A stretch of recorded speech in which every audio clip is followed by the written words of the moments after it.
আজ শনিবার আর এখন বাজে দুপুর 12টা। তো আমার রান্না স্নান সব হয়ে গিয়েছে। এখন আমি এই ডিমগুলো গুছিয়ে রাখবো। এই ডিমগুলো কালকে নিয়ে এসেছে। এতদিন তো শ্রাবণ মাস চলছিল, তাই জন্য ননভেজ তো রান্না হচ্ছিল না। কাল নিয়ে আসার পর আজ আমি রান্না করেছি ডিম আলুর তরকারি। আর এখন আমি এই ডিমগুলো গুছিয়ে রাখছি। আর এই ডিমগুলো না আগে আমি ভালোভাবে ধুয়ে নিয়েছিলাম, তারপর বক্সে ভরে রাখছি।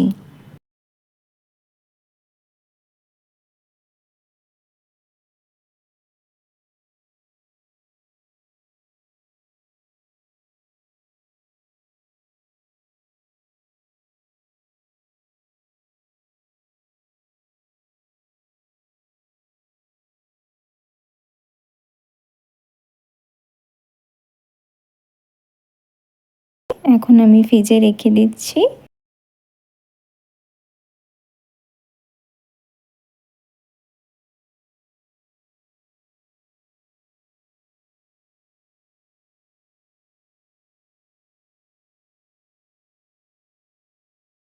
তো এবার আমি আমার দুপুরের খাবারটা রেডি করে নিচ্ছি। আর আগেই তো বললাম আজ আমার রান্না হয়েছে ডিম আলুর তরকারি আর ভাত। তো ভিডিওটা আজ এখানেই শেষ করলাম। ভালো থাকবেন।